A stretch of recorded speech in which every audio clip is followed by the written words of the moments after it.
لبیک یا حسین، لبیک یا حسین.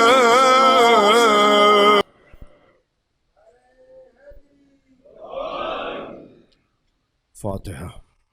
بسم اللہ الرحمن الرحیم. الحمد للہ رب العالمین الرحمن الرحیم مالک یوم الدین. ایاک نعبد و ایاک نستعین اہدنا الصراط المستقیم صراط الذین انعمت علیہم غیر المغضوب علیہم ولا الضالین. اللہم صل علی محمد وعلی محمد.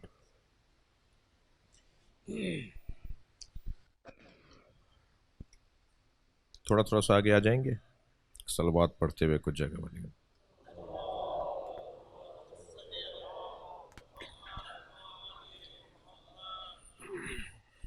اعوذ باللہ من الشیطان الرجیم. بسم اللہ الرحمن الرحیم.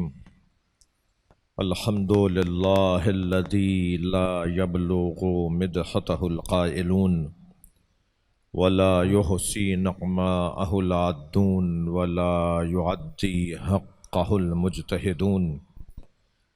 الذی لیس لصفتہ حد محدود ولا نعت موجود ولا وقت معدود ولا اجل ممدود. فطر الخلائق بقدرته ونشر الرياح برحمته. والصلاة والسلام على الرسول المسدد المصطفى العمجد المحمود الأحمد سيدنا ومولانا ومولى الكونين جد الحسن والحسين عاني أبا القاسم محمد. اللهم صل على محمد وآله الطيبين الطاهرين المعصومين الذين قال الله إنما يريد الله ليذهب عنكم الرجس أهل البيت ويطهركم تطهيرا. اللهم صل على محمد وعلى محمد. ولعنة الله على أعدائهم أجمعين من يوم عداوتهم إلى قيام يوم الدين. أما بعد، قال الحكيم في قرآن الكريم بسم الله الرحمن الرحيم. وقال الرسول يا رب إن قومي اتخذوا هذا القرآن مهجورا. صلوات.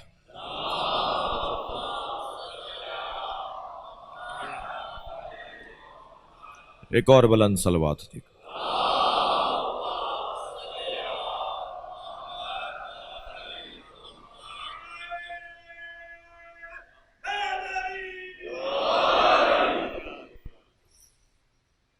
ایک اور بلند صلوات.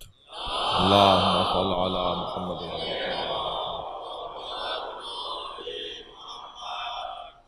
سورہ مبارکہ الفرقان آیت نمبر 30. اللہ اپنے اس کلام میں ارشاد فرما رہا ہے وقال الرسول یا رب ان قومی اتخذوا هذا القرآن. اے اللہ، اب ترجمہ پہلے آپ وہی سنیں جو سب نے کیا ہے. یا اللہ، اے میرے رب، میری قوم نے قرآن چھوڑ دیا، میری قوم نے قرآن کو تنہا کر دیا، میری قوم نے قرآن ترک کر دیا. یا رب ان قومی اتخذوا هذا القرآن مہجورا. یا اللہ، میری قوم نے قرآن نہیں لیا. یہ وہ ترجمہ ہے جو سب نے کیا ہے. میں کچھ آیات اور کچھ احادیث کے ترجمے کو بہتر کرنے کی جد و جہد میں ہوں. کوشش ہے کہ کسی طرح کچھ آیات اور کچھ احادیث کا ترجمہ جو رائج ہے اس پر نظر ثانی کی جائے. آیت سے اختلاف کرنے والا تو کافر ہے، مگر ترجمے سے اختلاف کرنے والا محقق ہے. ترجمے سے اختلاف کرنا کفر نہیں ہے، کیونکہ ترجمہ ہے، آیت اللہ کا کلام ہے۔ اسی طرح احادیث میں بھی بعض احادیث ہیں جن کا ترجمہ دوبارہ ہونا چاہیے۔ یہ بات میں اس عزاخانے میں کسی زاویے سے کر چکا ہوں۔ بہت مشہور حدیث، ان الحسن والحسین سیدا شباب اہل الجنہ، حسن و حسین جوانان جنت کے سردار ہیں۔ ترجمہ ٹھیک نہیں ہے، اچھا ترجمہ نہیں ہے۔ ہر بینر پر ہر جگہ یہی لکھا ہوا ہوتا ہے کہ حسن و حسین جوانان جنت کے سردار ہیں۔ پہلوانی صاحب آگے آ جائیے، ادھر آ جائیے۔ حسن و حسین جوانان جنت کے سردار ہیں، ترجمہ اچھا نہیں ہے۔ اس کا مطلب ہے مر جاؤ جنت میں چلے جاؤ تو پھر دو سردار ملیں گے، حسن و حسین، یعنی گویا نبی فرما رہے ہیں کہ مرنے کے بعد حسنین تمہارے سردار ہیں۔ نبی نے یہ کہا ہی نہیں ہے تو ترجمہ بھی وہی کرو نا جو نبی نے کہا ہے۔ ان الحسن والحسین سیدا شباب اہل الجنہ، حسن و حسین جوانان جنت کے سردار ہیں، نہیں، حسن و حسین جوانان اہل جنت کے سردار ہیں، اور اہل جنت ہونے کے لیے مرنا ضروری نہیں ہے۔ اسی دنیا میں اہل جنت ہو جاؤ، حسنین تمہارے سردار ہیں۔ حسنین مردوں کے سردار نہیں ہے۔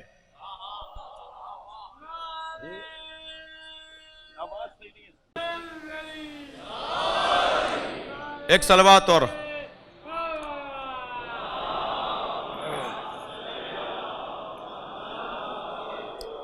ایک اور بہتر بلند صلوات۔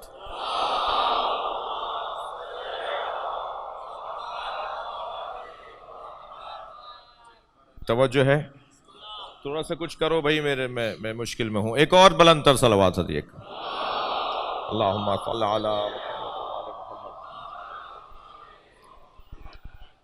توجہ ہے، بات تھوڑی سی اور آگے بڑھے۔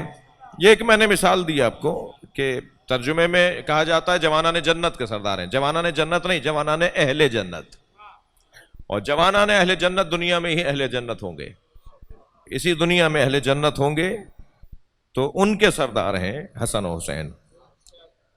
ایسے ہی ایک مشہور مولا کا فرمان، سلونی سلونی قبل ان تفقدونی، سب نے ترجمہ کیا ہے، پوچھو پوچھو اس سے پہلے کہ میں دنیا سے چلا جاؤں، انی عالم طرق السماء من طرق الارض، مولا فرمانے پوچھو پوچھو اس سے پہلے کہ میں دنیا سے چلا جاؤں، میں زمین کے رستوں سے زیادہ آسمان کے رستے جانتا ہوں۔ یہ ترجمہ بھی بہت اچھا نہیں ہے۔ زیادہ اچھا ترجمہ یہ ہوگا کہ سلونی سلونی قبل ان تفقدونی، پوچھو پوچھو اس سے پہلے کہ تم مر جاؤ۔ جو علی سے نہیں پوچھے گا مر جائے گا، اور جس نے علی سے پوچھا وہ مالک اشتراج بھی زندہ ہے۔ صلوات پڑھیں محمد و آل محمد پر۔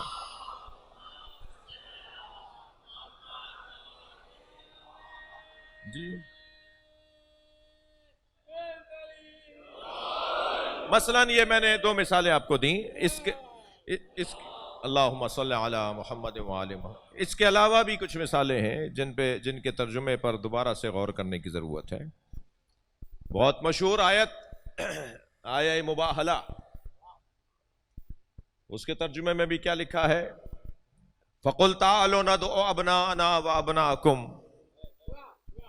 ہم اپنے بیٹے لاتے ہیں تم اپنے بیٹے لاؤ، وَنِسَاءَنَا وَنِسَاءَكُمْ، ہم اپنی عورتیں لاتے ہیں، جو ترجمہ ہو رہا ہے وہ بتا رہا ہوں ابھی، ہم اپنی عورتیں لاتے ہیں تم اپنی عورتیں لاؤ، وَأَنفُسَنَا وَأَنفُسَكُمْ، ہم اپنے نفس لاتے ہیں تم اپنے نفس لاؤ۔ ترجمہ کہاں ہے؟ ترجمہ اچھا ہے ہی نہیں۔ یہ والا ترجمہ جو میں بتا رہا ہوں یہ کہاں اچھا ترجمہ ہے؟ نبی اللہ کا کلام ان پر نازل ہوا، وہ بیان کر رہے ہیں، تو ترجمہ ہم اپنے بیٹے لاتے ہیں تم اپنے بیٹے، یہ صحیح ہے۔ ہم اپنی عورتیں لاتے ہیں تم، یہ ترجمہ غلط ہے۔ یہ ترجمہ نہیں ہوگا ہم اپنی عورتیں لاتے ہیں تم اپنی عورتیں لاؤ، بلکہ ابن کے ساتھ جہاں جہاں بھی نساء کا لفظ آیا ہے وہاں قرینہ موجود ہے کہ جب بیٹے کی بات ہو رہی ہے تو نساء سے مراد عورتیں نہیں ہیں، بیٹیاں ہیں۔ قرآن کی ایک مثال اور دے دیتا ہوں تاکہ تسلی ہو جائے۔ یذبحون ابناءکم ویستحیون نساءکم، وہ تمہارے بیٹوں کو ذبح کرتے ہیں اور تمہاری بیٹیوں کو چھوڑ دیتے ہیں۔ تو وہاں نساء کا ترجمہ آپ نے عورت کیوں نہیں کیا؟ وہاں تو آپ ترجمہ کر رہے ہیں تمہارے بیٹوں کو ذبح کرتے ہیں، تمہاری بیٹیوں کو چھوڑ دیتے ہیں. تو یہاں بھی تو یہی ترجمہ کرو کہ ہم اپنے بیٹے لاتے ہیں, تم اپنے بیٹے لاؤ. ہم اپنی بیٹیاں لاتے ہیں, تم اپنی بیٹیاں لاؤ. صلوات پڑھے محمد و آل محمد.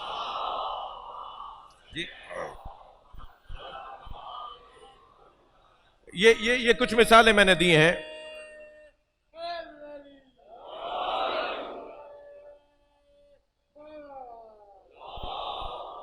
اللہم صل علی محمد و آل محمد.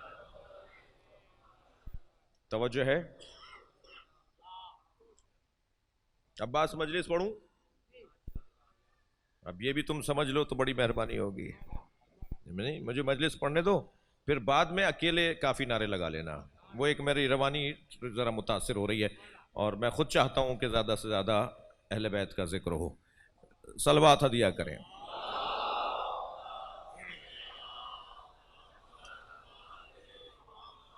توجہ ہے, بات آگے بڑھے. یہ اور بھی مثالیں ہیں. میں اپنے مضمون سے دور ہونے کا خوف ہو رہا ہے مجھے کہ بہت زیادہ تمہید میں وقت نہ گزر جائے, مگر یہ طے ہے کہ بعض اوقات ترجمے کو دوبارہ سے دیکھنے کی ضرورت ہے. بعض جگہ ترجمے کو دوبارہ سے دیکھنے کی ضرورت. ان میں سے ایک یہ بھی آیت ہے جو میں نے ان 3 مجلسوں کے لیے سوچا ہے کہ اس پر غور کروں. وقال رسول, اور رسول کہیں گے. اب یہ فعل ماضی کا ہے مگر خبر مستقبل کی ہے. اور کہیں گے رسول کہ یا رب ان قومی اتخذوا ھذا القرآن مہجورا, یا اللہ میری قوم نے قرآن کو چھوڑ دیا تھا. ماہ رمضان ہے, قرآن کی بہار کا مہینہ ہے, قرآن کے کھلنے اور کھلنے کا مہینہ ہے, قرآن کے طاقوں سے اتر کے رحلوں تک آنے کا مہینہ ہے, اور طاقوں میں آ کر کھلنے کا مہینہ ہے. قرآن جتنا خوش اس مہینے میں ہوتا ہے اتنا کسی اور مہینے میں نہیں ہوتا, اس لیے کہ قرآن سے پیار بڑھ جاتا ہے, قرآن سے محبت بڑھ جاتی ہے, قرآن کی طرف توجہ بڑھ جاتی ہے. ماحول کچھ ایسا ہو جاتا ہے کہ انسان ماحول کی وجہ سے قرآن کی طرف راغب ہونے لگتا ہے, اور قرآن پڑھنا حکم ہے, اور قرآن سمجھنا اس سے بڑا حکم ہے, اور قرآن پر عمل کرنا اس سے بھی بڑا حکم ہے. تو ہمیں قرآن سے دوستی تو کرنی ہے. ہم مسلمان ہیں تو قرآن ہمارے لیے ہے, اور قرآن ہمیں جو ہے وہ ہدایت عطا کرتا ہے, امامت کرتا ہے قرآن ہماری, رہنمائی کرتا ہے قرآن ہماری. اگر کسی بچے کو یہ جملہ منتقل ہو جائے تو میری محنت سوارت ہو جائے گی. جب علی خاموش رہتے ہیں تو قرآن کہلاتا ہے, اور جب قرآن بولنے لگتا ہے تو علی کہلاتا ہے. تو یہ ہو نہیں سکتا کوئی علی والا ہو اور اس کا تعلق قرآن کے ساتھ نہ ہو. تو یہ شکایت تو بنتی ہے نبی مکرم کی, لیکن میرا سوال یہ ہے کہ رحمت للعالمین اور شکوہ کرے, شکایت کرے. رحمت للعالمین تو معاف کرتا ہے, درگزر کرتا ہے, لیکن قرآن ہے یہ سوال اٹھانے کے ساتھ مجھے یہ بھی تو سوچنا ہوگا, یعنی یہ سوال کہ رحمت للعالمین تو معاف کرتا ہے, درگزر کرتا ہے, یاد ہی نہیں کرتا کوتاہیوں کو, غلطیوں کو معاف کرتا ہے. رحمت للعالمین کی رحمت کا تقاضا ہے کہ وہ بڑی بڑی غلطیوں کو درگزر کر دیں. تو جہاں یہ سوال ذہن میں آتا ہے وہاں یہ بھی تو مجھے سوچنا ہوگا کہ یہ قرآن ہے, یہ قرآن میں نبی نے شکایت کی ہے, اللہ نے نبی کی شکایت کو قرآن میں بیان کیا ہے. تو یہ تو اس سے تو انکار نہیں ہو سکتا ہے, اس کا کیسے کوئی جھٹلا سکتا ہے, یہ قرآن کی آیت ہے. تو سوچنا ضرور پڑے گا کہ کوئی اتنا سنگین مسئلہ ہے کہ قرآن چھوڑنے والوں سے نبی اتنے خفا ہیں, اتنے ناراض ہیں کہ ان کی شکایت کریں گے قیامت میں. میں ان بچوں جوانوں سے کہہ رہا ہوں کہ قرآن کے بارے میں ہم شیعوں کا کیا عقیدہ ہے یہ ذرا سنتے جاؤ مجھ سے. ہم شیعوں کا, اچھا جو عقیدہ میں شیعوں کا بیان کرنے جا رہا ہوں کیونکہ یہ ممبر شیعہ کا ہے, یہ ممبر شیعہ نظریے کے مطابق لگایا گیا ہے, اور مجھے فخر ہے کہ ہم علی کے شیعہ ہونے کا عنوان رکھتے ہیں. سینہ چوڑا کر کے کہو کہ ہم علی کے شیعہ ہیں, دھڑلے سے کہو کہ ہم علی کے شیعہ ہیں جی. مگر کیونکہ مجلس عمومی ہے, دروازہ سب کے لیے کھلا ہے, مجلس ہم امام بارگاہ میں کر رہے ہیں, مسجد میں بھی نہیں کر رہے, اور ہم امام بارگاہ کے ساتھ مسجد اور مسجد کے ساتھ امام بارگاہ بناتے ہی اس لیے ہیں کہ مسجد میں ہندو اور یہودی اور عیسائی نہیں جا سکتا، مگر امام بارگاہ حسین کا خیمہ ہے، ہر آنے والے حر کے لیے کھلا ہوا ہے، تو یہ تو کسی پر رکاوٹ ہے ہی نہیں۔ تو جب جگہ آپ نے عمومی بنائی ہے، سب کے لیے بنائی ہے، تو پھر نظریات بھی سب کا اور سب کا احساس بھی رکھنا ہوگا۔ تو یہ عقیدہ جو بیان کرنے جا رہا ہوں، یہ شیعہ عقیدہ بیان کر رہا ہوں، لیکن حسن اتفاق سے یہی عقیدہ اہل سنت کا بھی ہے۔ تو جو میرے سنی بھائی بیٹھے ہیں وہ بھی مجھ سے علیحدہ نہ ہو، میں ان کی ترجمانی بھی کر رہا ہوں۔ ہمارا قرآن کے بارے میں ہمارا کیا عقیدہ ہے، وہ ذرا چند جملوں میں مجھ سے سن لیجئے۔ قرآن کے بارے میں ہمارا پہلا عقیدہ، آج کی مجلس عنوان بھی میں نے لیا ہے کہ نبی مکرم اللہ سے شکایت کریں گے کہ قرآن کو چھوڑ دیا تھا۔ قرآن کے بارے میں ہمارا پہلا عقیدہ یہ ہے کہ قرآن کلام اللہ ہے، قرآن اللہ کا کلام ہے، یہ قرآن اللہ نے نازل کیا ہے، اس کے الفاظ ہیں، اس نے کمپوز کیا ہے، اس نے تالیف کیا ہے، یہ اس کے علم کا بیان ہے، یہ اس کے علم کا اظہار ہے، یہ اس کے علم کی عکاسی ہے۔ قرآن کلام اللہ ہے، یہ ہمارا عقیدہ ہے۔ اور قرآن کلام اللہ ہے، یہ خود قرآن نے اسے ثابت کیا ہے کہ قرآن کلام اللہ ہے، اللہ کا کلام ہے۔ یاد رہے میرے جوانوں بچوں، اللہ کی صفات اس کی ذات ہے، اس کی ذات اس کی صفات ہے۔ اللہ اور عالم دو باتیں نہیں ہیں، جو اللہ ہے وہی عالم ہے، یعنی اللہ کا علم اس کی ذات ہے، اس کی میرے اور آپ کے پاس جو علم ہے وہ ہماری ذات نہیں ہے، ہم ذاتن عالم نہیں ہے، علم ہم پر عارض ہوا ہے، علم ہم پر چڑھا ہے۔ اگر علم ہو بھی تب کی بات ہو رہی ہے، اگر علم ہو تو بھی وہ علم ہم پر عارض ہوا ہے، وہ علم ہم پہ چڑھا ہے، ہم ذاتن عالم نہیں ہیں۔ قرآن نے پکار کر ہمارا چہرہ آئینے میں دکھایا ہے، قرآن آئینہ دکھا رہا ہے ہمیں، قرآن ہمیں ہماری حیثیت بتا رہا ہے۔ واللہ اخرجکم من بطون امہاتکم لا تعلمون شیئا، تم ماں کے شکم سے اس حالت میں دنیا میں آئے کہ شے کے بارے میں نہیں جانتے تھے۔ اب یہ ممبر کی زبان نہیں ہے، لیکن کیا کریں کہ محاوراتی دنیا میں بولا جاتا ہے۔ وہ ایک پنجابی دوست کہتے ہیں ککھ نہیں جانتے تھے، تم کچھ نہیں جانتے تھے۔ لا تعلمون شیئا، علم ہماری ذات، ہم پیدائشی ڈاکٹر نہیں ہیں، ہم پیدائشی انجینئر نہیں ہیں، ہم پیدائشی مجتہد مفتی نہیں ہیں۔ ہم جب آئے تھے تو جاہل آئے تھے، اور علم ہمارے وجود کے اندر اللہ نے اس کی پیاس اور اس کی طلب کو رکھا ہے۔ تو جب ہمارے لیے پانی کی طلب، روٹی کی طلب اور حیوانی جذبات کی طلب یہ فطرت ہے، تو ایسے ہی علم کو ڈھونڈنا بھی فطرت ہے۔ لہذا جو اہل علم ہوتے ہیں ان سے ہماری دوستی ہونے لگتی ہے، ہم ان سے پیار کرنے لگتے ہیں۔ مگر جب اہل علم سے دوستی ہوتی ہے تو ہمیں لگتا ہے کہ ہم تو کچھ اور سمجھ رہے تھے، تو یہ تو کچھ اور نکلے، یہ تو ایسے نہیں ہے جیسا ہم نے سوچا تھا۔ تو جس عالم کے دروازے پر جاتے ہیں وہ ہمیں کہیں نہ کہیں بند گلی میں لا کے کھڑا کر دیتا ہے اور مایوس کرتا ہے۔ لیکن ایک گھرانہ ایسا ہے جن کے علم کی حالت یہ ہے کہ وہ جب دنیا میں آئے ہیں تو آنے سے پہلے عالم تھے، وہ یہاں آنے سے پہلے کے عالم تھے۔ میں اور آپ یہاں آ کر پڑھیں گے، وہ پڑھ کر آئے ہیں، بہت فرق ہے دونوں میں۔ وہ وہاں سے پڑھ کر آئے۔ توجہ چاہوں گا، ایک قرآن کی آیت سنا دیتا ہوں اور ایک حدیث سنا دیتا ہوں۔ قرآن سورہ مبارکہ رحمان میں اللہ پکار کے کہہ رہا ہے، الرحمن خلق الانسان علم القرآن۔ رحمان جس نے انسان کو خلق کیا، الرحمن علم القرآن خلق الانسان، رحمان جس نے پہلے قرآن پڑھایا پھر انسان کو خلق کیا۔ مولا حسن فرماتے ہیں میرا بھائی حسین دنیا میں آنے سے پہلے فقیہ تھا۔ مولا امام حسن فرماتے ہیں میرے بھائی حسین نے قرآن نازل ہونے سے پہلے قرآن پڑھ لیا تھا۔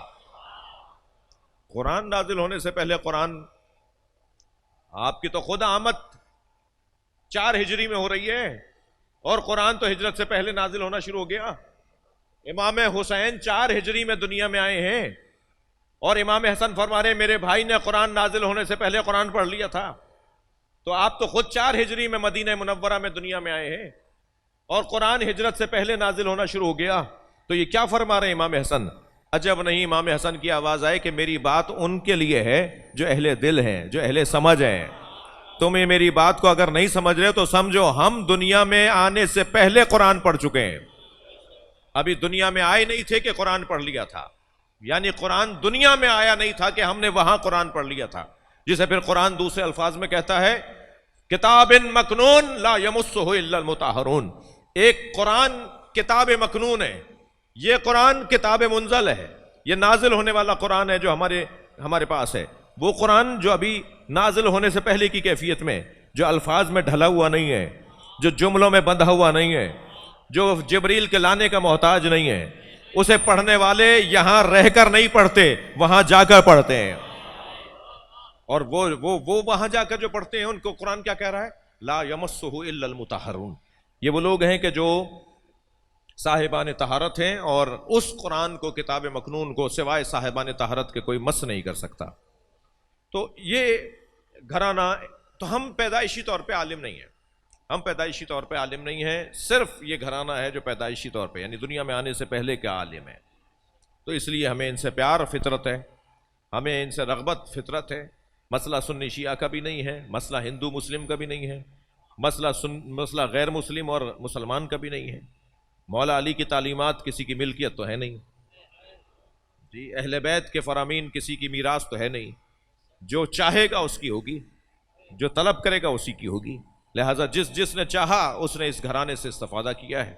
ہم بھی ایسے ہی ہیں، اوروں کی طرح کشکول بردار، اس دروازے پہ کشکول لیے بیٹھے ہیں، یہ سارے فقیروں کا تو مجمع ہے، یہ سب کشکول لیے بیٹھے ہوئے ہیں، اور ان کا کشکول ان کا دل ہے، ان کا کشکول ان کا ذہن ہے، یہ اپنے دل و دماغ کے اندر کچھ ڈالنا چاہتے ہیں، کچھ لینا چاہتے ہیں، اور اس دروازے سے مسلسل ملتا رہتا ہے۔ سوال یہ ہے کہ نبی مکرم شکایت کریں گے کہ میری امت نے قرآن کو چھوڑ دیا تھا، تو پہلے قرآن کے بارے میں مجھے جاننا ضروری ہے۔ قرآن کلام اللہ ہے، اس کا اظہار خود قرآن نے کیا ہے اور دلیل خود قرآن نے دی ہے۔ قرآن میں 4 آیتیں ہیں جو اس بات کے ثبوت کے لیے ہیں کہ یہ کلام اللہ ہے۔ ایک آیت وہ ہے کہ جس میں اللہ نے کہا فَاتُوا بِمِثْلِ هَذَا الْقُرْآنِ، اے قرآن مخالفو، اے قرآن دشمنو، اگر تم قرآن کو ماننا نہیں چاہتے ہو، اگر قرآن کے تم دشمن ہو، تو پھر قرآن جیسا قرآن لکھ کر لے آؤ۔ اللہ نے چیلنج کیا ہے، کلام اللہ ہے، یہ میرا کلام ہے، تم اس جیسا کلام لے آؤ، اگر یہ میرا نہیں ہے تو اس جیسا کلام، پورا قرآن لے آؤ۔ مگر جب اللہ نے دیکھا یہ پورا قرآن، تو اللہ نے اور رعایت دی، پھر دوسری آیت نازل ہوئی فَاتُوا بِعَشْرِ سُوَرٍ مِثْلِهِ، تم 10 سورے قرآن جیسے 114 سوروں جیسے 10 سورے لکھ کر لے آؤ۔ پھر 10 سورے بھی یہ نہیں لا سکے، پھر اللہ نے کہا فَاتُوا بِسُورَةٍ مِّن مِّثْلِهِ، ایک سورہ لے آؤ۔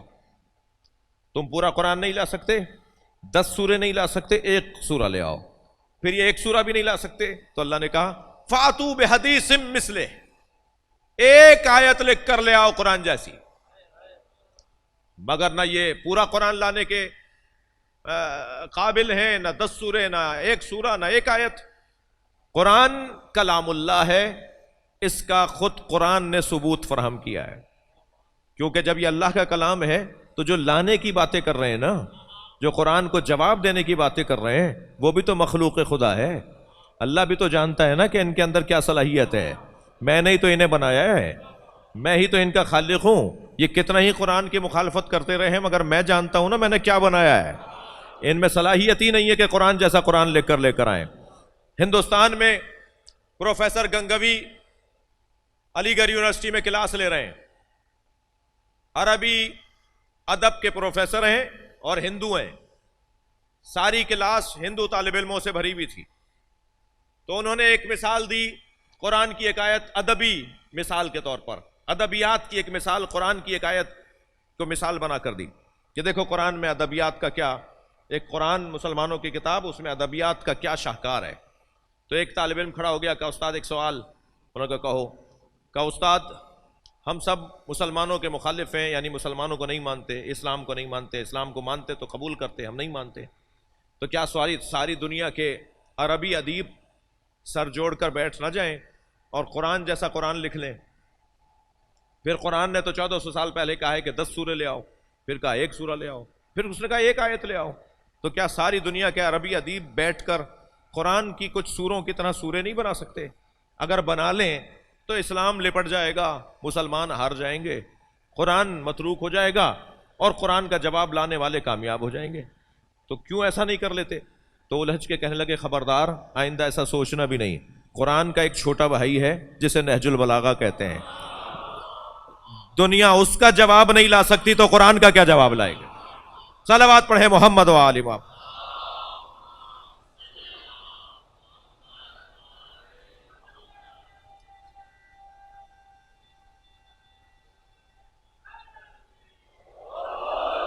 بھائی ایک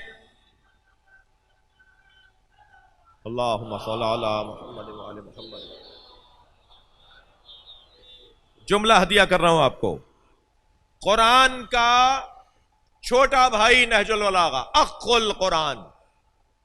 نہج البلاغہ کا ایک لقب ہے اخ القرآن، قرآن کا بھائی. صحیفہ سجادیہ کا ایک لقب ہے اخت القرآن. جس کلام کے بھائی اور بہن ایسے ہوں وہ کلام حق رکھتا ہے کہ کہلائے یہ کلام اللہ ہے، اس لیے کہ جس نے وہ الفاظ لکھے ہیں اسی نے ان ہستیوں کو بنایا ہے. اس اسلوب کے مطابق، اسلوب اللہ کا ہے، یعنی اہل بیت کو بنانا اللہ کا کام، قرآن کو لکھنا اللہ کا کام. تو لکھنے والا خالق، بنانے والا تو ایک ہی ہے نا. تو اس نے دونوں کا اسلوب ایک ہی رکھا ہے، دونوں کی زندگیوں کا اسلوب ایک ہی ہے.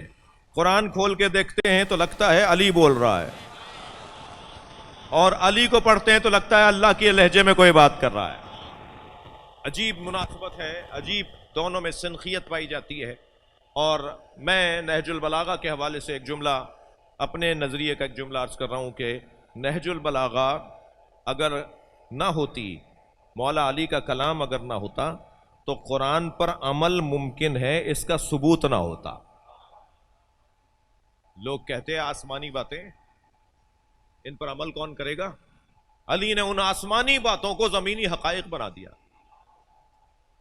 یہ زمینی حقائق ہیں جو علی نے نہج البلاغہ کی صورت میں ہمیں دے دیا. لہذا بڑا گہرا تعلق ہے دونوں کلاموں کا اور دونوں وجودوں کا جو اللہ کی مخلوق ہیں. کلام بھی اللہ کی مخلوق اور علی بھی اللہ کی مخلوق. پہلا عقیدہ ہمارا قرآن کے بارے میں کیا ہے؟ کہ یہ کلام اللہ ہے، یہ اللہ کا کلام ہے. جسے اقبال کہتے ہیں آنچے در دل است، آنچے در دل مزمرست، فاش گویم آنچے در دل مزمرست. واضح کہہ دوں جو میرے دل میں ہے. اقبال کہتے ہیں فاش گویم آنچے در دل مزمرست، این کتاب نیست چیز دیگر است. یہ عام کتاب نہیں ہے، یہ کچھ اور ہے.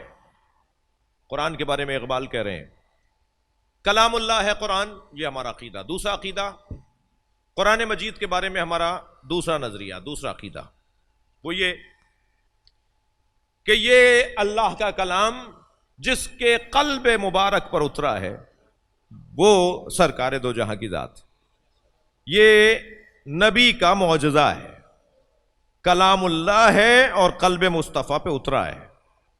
یہ کلام ہر جگہ نہیں اترتا. جی میں لفظ بدل رہا ہوں، ہر سواری ہر رستے پہ نہیں چلتی، ہر سواری ہر روڈ پر نہیں اترتی، جہاز ہر رستے پہ نہیں اترتا. جتنا سنگین وجود ہوگا نا اسے برداشت کرنے کے لیے جگہ بھی اتنی سنگین ہونی چاہیے. یہ فرشتے ہر گھر میں نہیں اترتے. صلوات پڑھے ذرا محمد و آل محمد.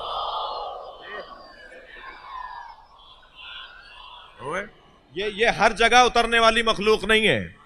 قرآن جہاں اتر رہا ہے اس کی سنگینی کو محسوس کریں گے تب کہ جب قرآن کی سنگینی روشن ہوگی. دوسرا عقیدہ قرآن نبی پر نازل ہوا ہے، قلب مصطفیٰ پہ اترا ہے. تھک تو نہیں رہے؟ سب بسم اللہ نہیں کرے کیا کروں؟ مل کر صلوات پڑھ.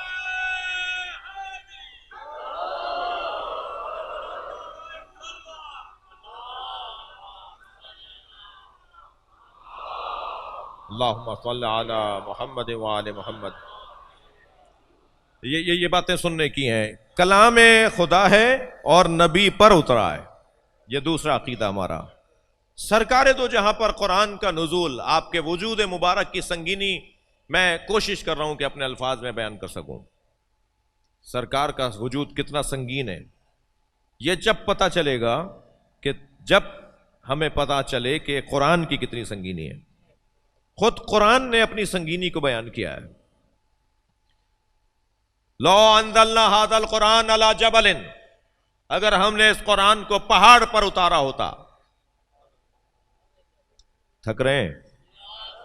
لو انزلنا ھذا القرآن علی جبل، اگر ہم نے اس قرآن کو پہاڑ پر اتارا ہوتا، لرأیتہ خاشعا متصدعا من خشیۃ اللہ، تو تم دیکھتے کہ پہاڑ ریزہ ریزہ، ماشاءاللہ ریزہ ریزہ ہو جاتا.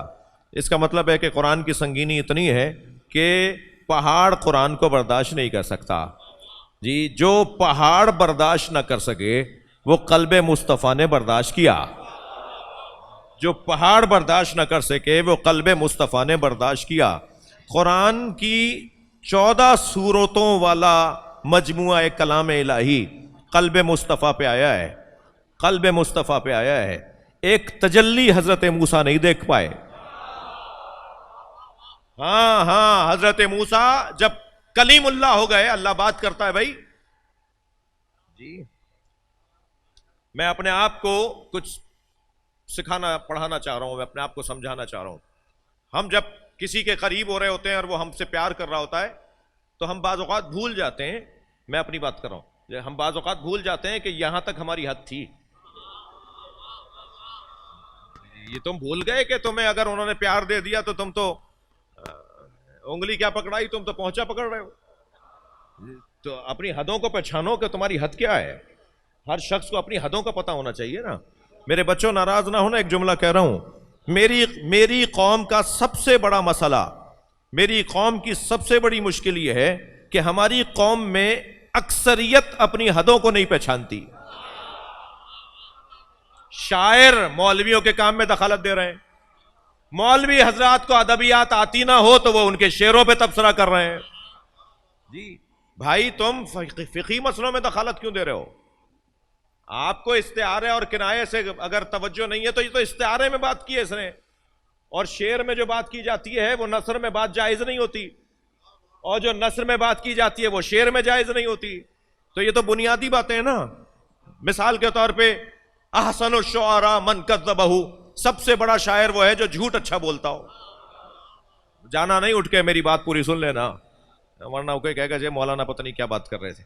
سب سے اچھا شاعر وہ ہے احسن الشعراء من کذبہ، جو شعر میں سب سے اچھا جھوٹ بولے. نہیں میری بات تشنہ طلب نہ رہ جائے. سعدی شیرازی کہتے ہیں، اب جھوٹ دیکھیے آپ، مگر یہ کون سا جھوٹ ہے؟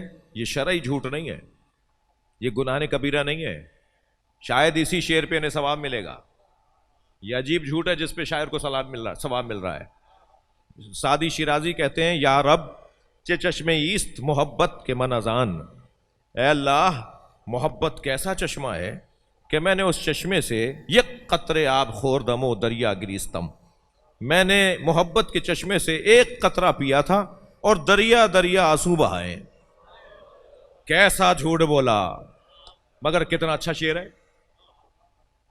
جتنا اچھا مبالغہ شاعر شعر میں کرے گا نا اتنا ہی شعر سجے گا.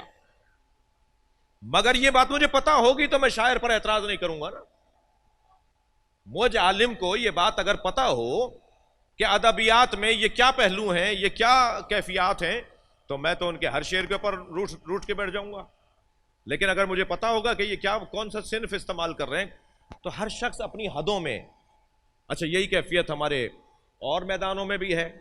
جو قومیات کے رہنما ہوتے ہیں ان کو پتا ہوتا ہے کہ مسئلہ کیا ہے اور اسے کیسے حل کرنا ہے، مگر بعض جوانوں کو نہیں پتا ہوتا، وہ ہاتھوں سے نکل رہے ہوتے ہیں، وہ جذباتی باتیں کر رہے ہوتے ہیں، زندہ باد مرد آباد بھی شروع کر دیتے ہیں، اور پھر اپنے قوم کے خدمت گزاروں کے پر تہمتیں بھی لگانا شروع کر دیتے ہیں. بھائی تمہیں نہیں پتا کیا مسئلے ہیں.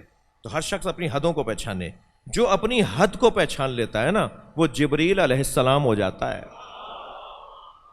یا رسول اللہ ایک قدم آگے بڑھوں گا تو جل جاؤں گا.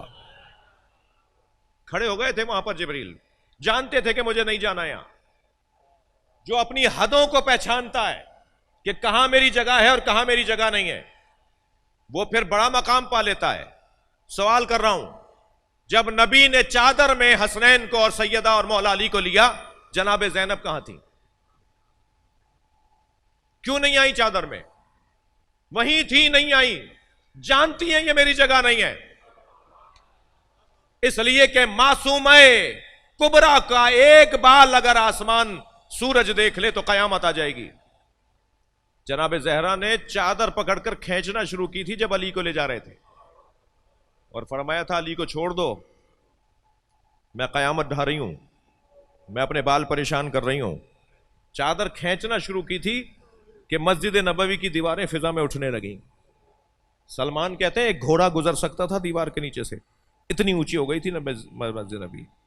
یعنی روئی کے گالوں کی طرح سب اڑیں گے، پہاڑ اڑیں گے، عمارتیں اڑیں گی. سیدہ قیامت لا رہی تھی، میں اپنے بال پریشان کر دوں گی، علی کو چھوڑو. مولا نے جب یہ منظر دیکھا تو مڑ کر دیکھا، کہا فاطمہ یاد نہیں ہے؟ یاد کرو، تمہارے بابا نے ہم سے وعدہ لیا تھا کہ تم بھی برداشت کرو گی، میں بھی صبر کروں گا. تب جناب زہرا نے چادر کو چھوڑا اور علی کو وہ لوگ لے کر چلے گئے. جی مگر جناب زینب کو کہاں کہاں جانا ہے؟ بی بی جانتی ہیں کہ میرے اس جانے سے ہی تو اللہ کا دین بچے گا، نبی کا پیغام بچے گا، لہذا جانتی ہیں اس چادر میں مجھے نہیں جانا. ایک بی بی، ایک زوجہ محترمہ کا تو روایت ملتی ہے کہ انہوں نے آنے کی کوشش کی، چاہا کہ وہ بھی آ جائیں، تو نبی نے کونا پکڑ کے کھینچا اور فرمایا انت علی الخیر، تم خیر میں ہو مگر اہل بیت میں نہیں ہو. لیکن جناب زینب سے تو یہ بھی نہیں ملتا. قاعدتاً، قانوناً، روایتاً، تاریخاً جناب زینب وہیں تھی نا. کہاں تھی اگر وہاں نہیں تھی تو؟ گھر میں ہی ہونا ہے نا بچی کو. مگر کہیں نہیں ملتا کہ جناب زینب نے آنے کی کوشش کی ہو. جانتی ہیں کہ یہ جگہ میری نہیں ہے. عزیزان گرامی، جب ائمہ کے ہوتے ہوئے، یعنی نبی کے ہوتے ہوئے علی مولا کو پتا ہوتا تھا اس مسئلے کا جواب کیا ہے، مگر جب تک نبی نہیں بولیں گے علی جواب نہیں دیں گے. ہمارے ہاں تو ماجرا کچھ یوں ہے کہ نماز کے بعد جب پیش نماز صاحب مڑ کے کھڑے ہوئے مصافحے کے لیے، تو ایک شخص نے سوال کیا مولانا اس مسئلے کا حل کیا ہے؟ تو مولانا ابھی جواب سوچ رہے ہیں کہ جواب کیا دوں، تو برابر سے جواب عنایت ہو جاتا ہے. وہ جو اور نمازی کھڑے ہوتے ہیں وہ جواب عنایت کرنا شروع کر دیتے ہیں. اس کا تو یہ جواب ہے. ارے بھائی آپ سے کس نے پوچھا؟ مولانا کے ہوتے ہوئے آپ بول کیسے رہے ہیں؟ اپنے ابا کے ہوتے ہوئے آپ بات کیسے کر رہے ہیں خاندانی مسائل میں؟ جی یہ ادب ہمیں اہل بیت نے سکھایا ہے. بچوں سمجھو میری بات کو، ہر شخص پہچانے کہ میری حد کیا ہے، میرا مقام کیا ہے، یہاں مجھے بولنا ہے یا نہیں بولنا. یہ پیغام ہے اہل بیت کی زندگیوں کا. توجہ، قرآن قلب مصطفیٰ پہ نازل ہوا اور پورا قرآن نازل ہوا.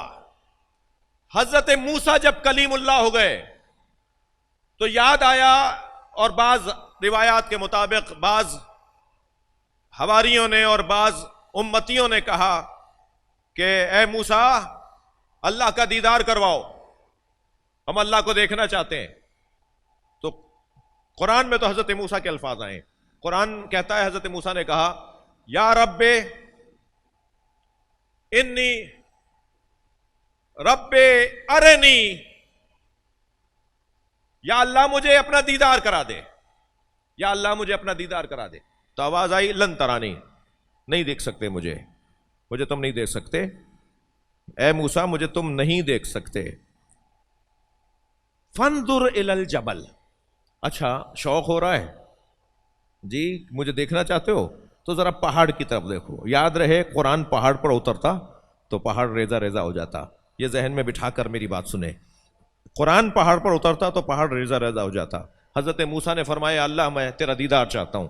اللہ نے کہا فانظر الی الجبل، جبل کی طرف دیکھو، ان کانا فإن استقر مکانہ سوف ترانی سوف یرانی، اگر یہ پہاڑ اپنی جگہ رکا رہ گیا، پہاڑ کی طرف دیکھو، میں پہاڑ کو آئینہ بنا رہا ہوں، میں اس میں دیکھوں گا، تم اس میں سے مجھے دیکھنا، جیسے آئینہ ہوتا ہے نا کہ میں آئینے کو دیکھوں گا، تم آئینے میں سے مجھے دیکھنا۔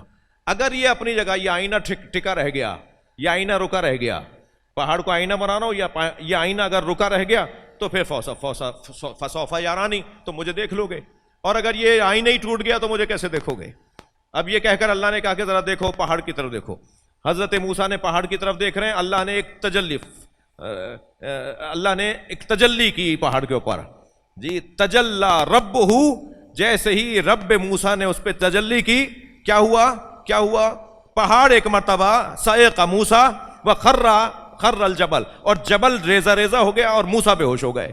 تو موسیٰ علیہ السلام نے پہاڑ کے ذریعے سے اللہ کو برداشت نہیں کیا، کس کو؟ اس کے تجلی کو، اس کے نور کو برداشت نہیں کیا۔ 70 لوگ مر گئے، حضرت موسیٰ بے ہوش ہو گئے۔ ہوش سے جب افاقہ ہوا تو آنکھیں اتنی روشن ہو گئی تھیں، ابھی دیکھا نہیں تھا اللہ کو، شیشہ ہی ٹوٹ گیا تھا، آئینہ ہی ٹوٹ گیا تھا، دیکھا کہاں تھا؟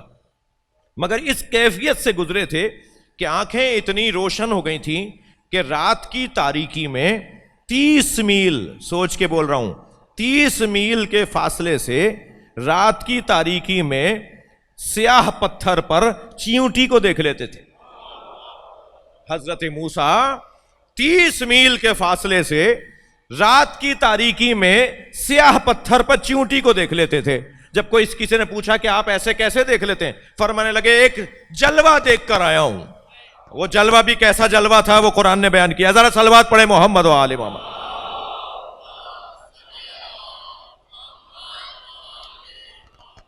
کہا میں اللہ کا جلوہ دیکھ کر آیا ہوں تو میری آنکھیں ایسی ہو گئی ہیں۔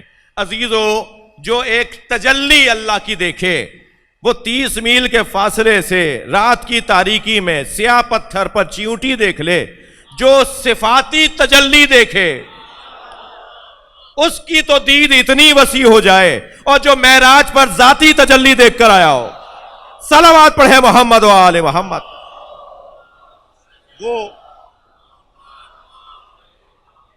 وہ قلب مصطفیٰ قرآن کو برداشت کر رہا ہے، قرآن کی سنگینی، قرآن قلب مصطفیٰ پہ نازل ہوا، نبی کا معجزہ ہے۔ یہ ہمارا دوسرا عقیدہ۔ ہمارا تیسرا عقیدہ اور آخری بات، قرآن کے بارے میں ہماری آخری بات، وہ یہ کہ قرآن کا کل من اور ان، ایک حرف کا حرف، ایک آیت کی آیت، کوئی تبدیلی، کوئی فرق، کوئی تحریف، کوئی بدلہ ہوا نہیں ہے۔ جیسا نازل ہوا تھا کل کا کل ویسا ہی ہے، جیسا نازل ہوا تھا من اور ان ویسا ہی ہے۔ قرآن میں تحریف نہیں ہوئی، ہم قرآن کی تحریف کے قائل نہیں ہیں، قرآن بدلا نہیں ہے، اللہ نے اس کی حفاظت کا انتظام کیا ہے۔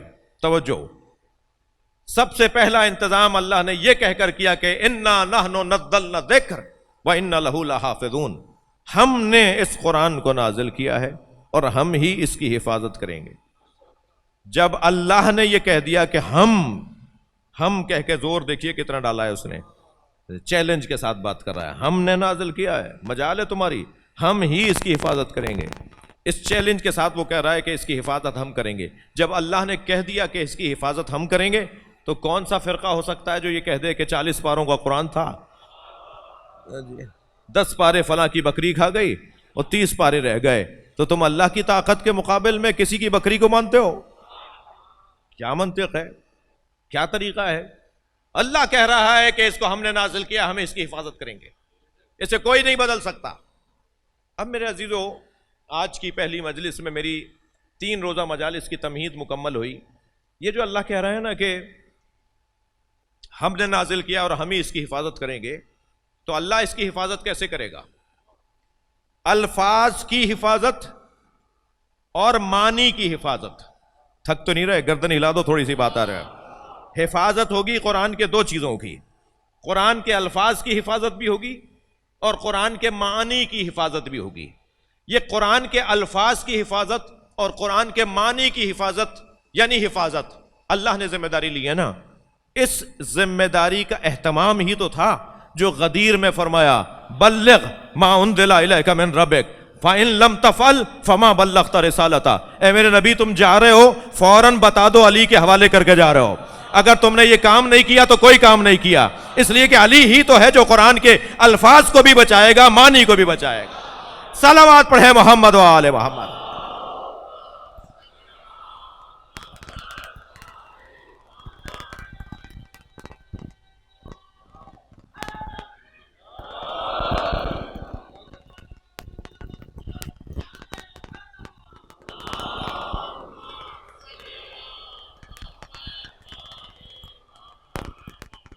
قرآن کی حفاظت کی ذمہ داری علی اور اولاد علی نے لی ہے.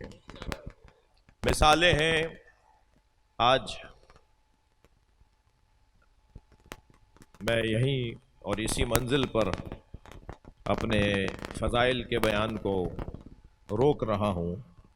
کل توفیق پروردگار ہوگی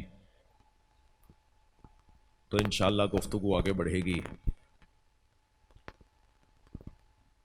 قرآن کو کچھ نہیں ہوگا، قرآن کا کوئی کچھ نہیں بگاڑ سکتا، اس لیے کہ قرآن کے محافظ ایسے ہیں جو سر کٹ کر بھی قرآن کی تلاوت کرے. کسی کی مجال ہے کہ حسین کے ہوتے ہوئے، کسی کی مجال ہے کہ زین العابدین کے ہوتے ہوئے قرآن کا کوئی حرف کم کر سکے. اور ایک حسین، 12واں حسین، حسین کا 9واں بیٹا، آخری حسین، جہاں بھی ہیں اللہ کرے آج مجلس میں ہوں، جہاں بھی ہیں وہاں سے قرآن کی حفاظت کا انتظام کر رہے ہیں.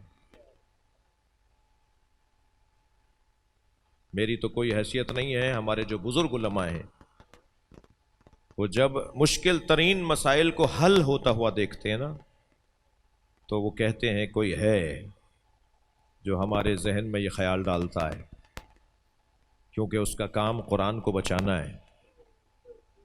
تو وہ غیب میں بیٹھا ہوا 9واں فرزند امام حسین کا، 9 من ولد الحسین، امام وقت قرآن کو بچا رہے ہوتے ہیں. قرآن کی ہی حفاظت اس گھرانے کے حوالے ہے. مجھے مطمئن رہنا چاہیے کوئی قرآن کا کچھ نہیں بگاڑے گا.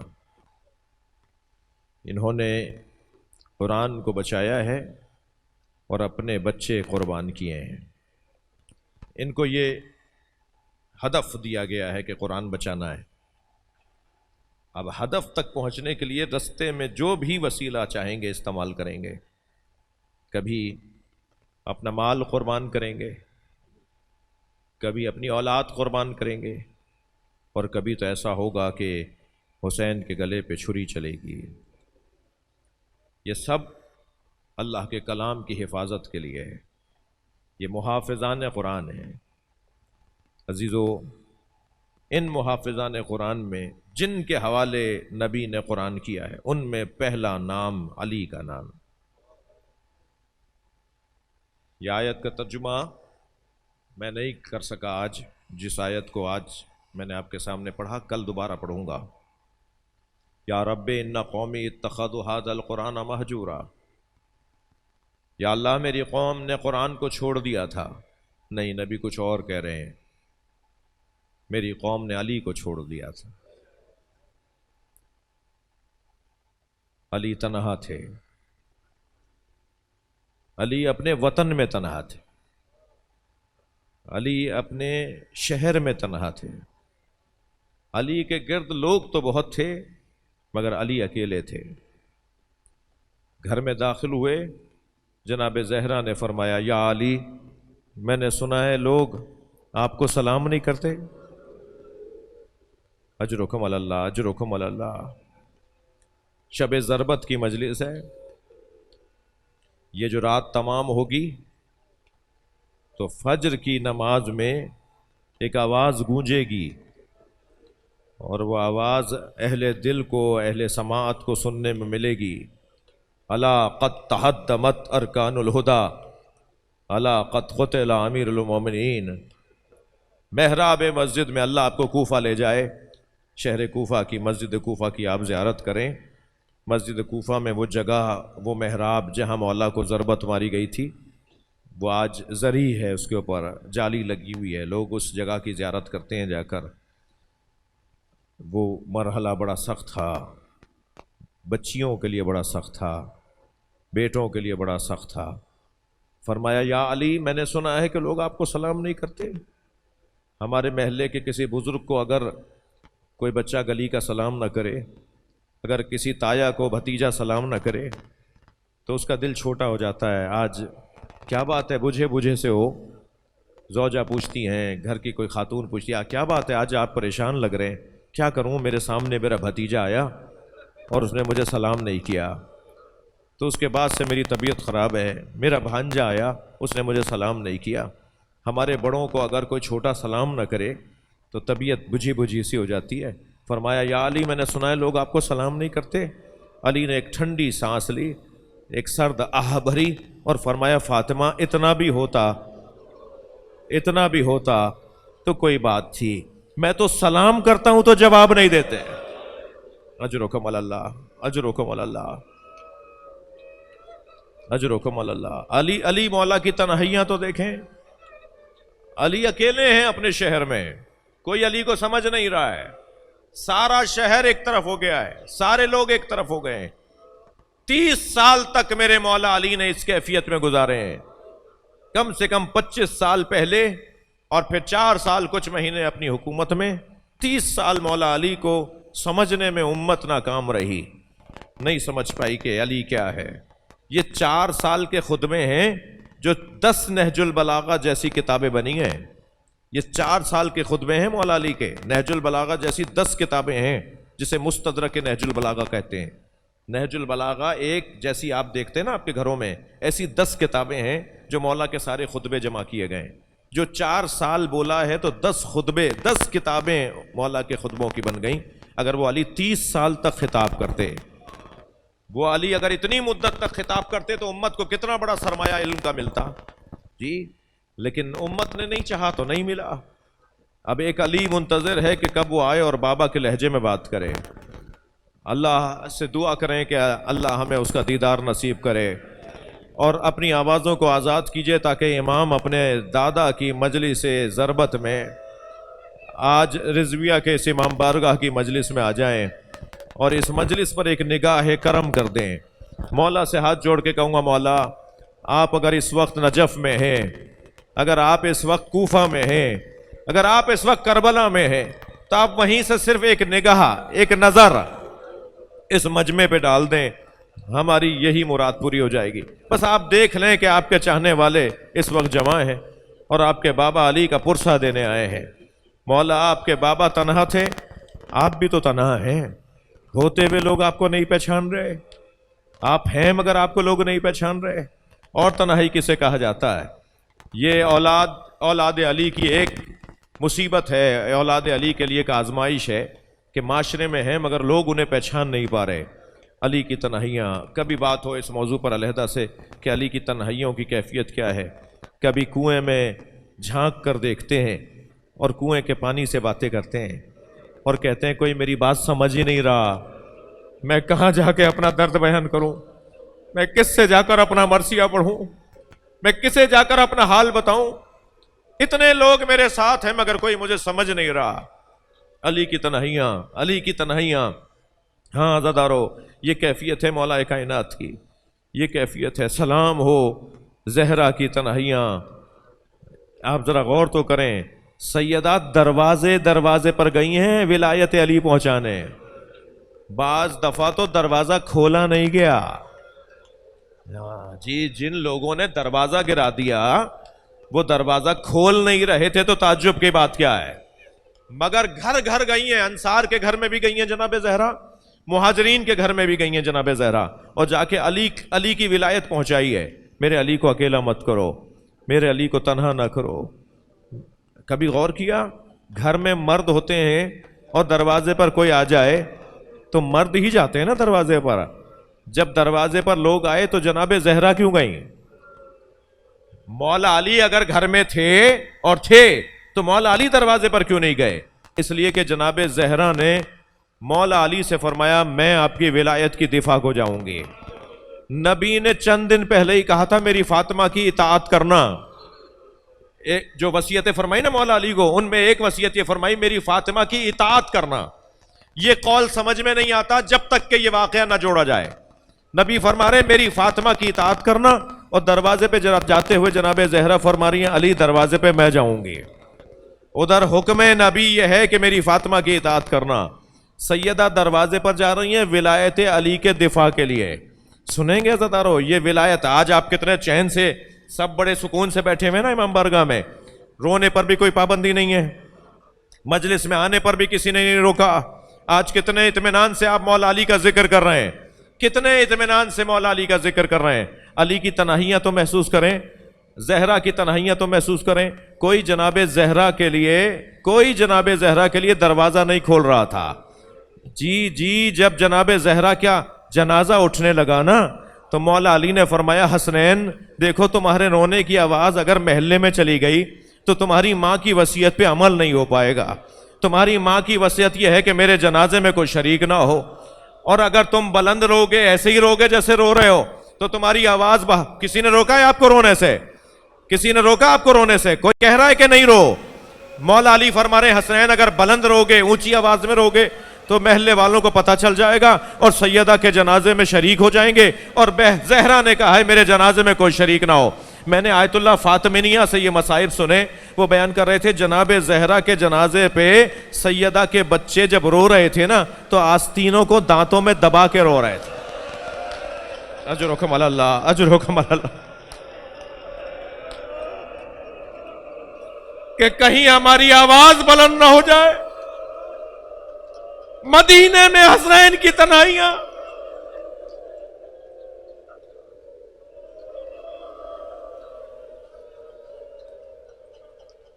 اجرکم اللہ. جب آپ ایسے روتے ہیں نا تو امام جعفر صادق دعا دیتے ہیں جنہیں رونا آ رہا ہے اپنی آوازوں کو آزاد کریں، جنہیں رونا نہیں آ رہا اللہ سے آنسو مانگیں. نہیں معلوم کہ یہ شب زربت کی مجلس آئندہ سال میری عمر میں میری قسمت میں ہے یا نہیں. فقیر ہو کر بیٹھا کریں مجلس میں، اپنی ذات کی نفی کر کے بیٹھا کریں مجلس میں. میں یہ بات پہلے اپنے آپ سے کر رہا ہوں، پھر آپ کو نصیحت کر رہا ہوں. جتنا اس دروازے پر ہم عاجز اور خاکسار بن کے بیٹھیں گے اتنا ہی یہاں سے ہمیں عظمتیں ملیں گی. یہ بگڑتے ہوئے روتے ہوئے چہرے جناب زہرا کو بڑے اچھے لگتے ہیں.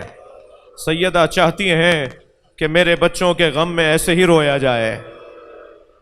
ہاں آپ کی آوازیں بلند ہو گئیں.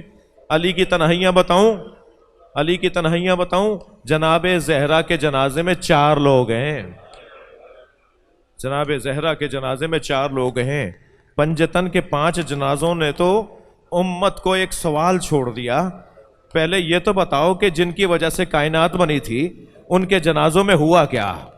یہ تو بتاؤ کہ ان کے ساتھ ہوا کیا؟ نبی کے جنازے میں 11 لوگ تھے. 11 لوگ. نبی کا جنازہ 11 لوگ اٹھا رہے ہیں. جناب زہرا کا جنازہ 75 دن یا 95 دن بعد اٹھا ہے. 4 لوگوں نے اٹھایا ہے.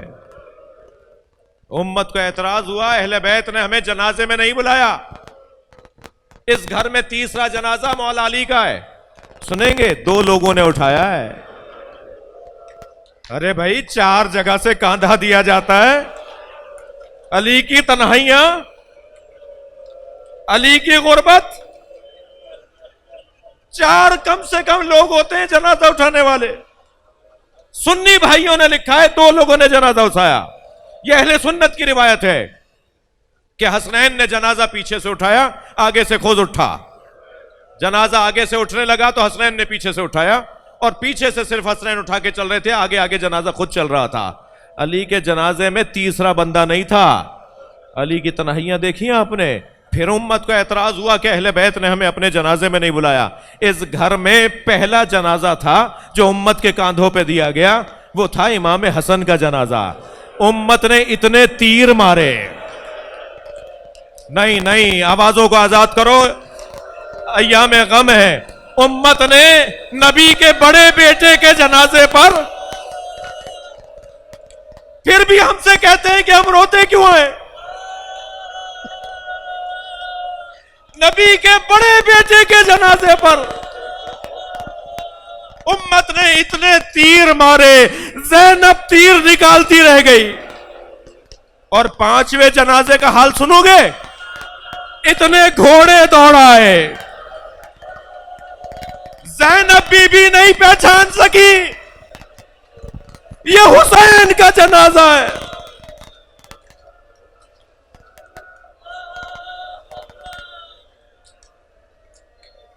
اللہ لعنت اللہ علی القوم الظالمین فسيعلم الذين ظلموا أي منقلب ينقلبون. یا حسین یا حسین. قاسم پارٹی، رضویہ پارٹی اور غازی سنگت 9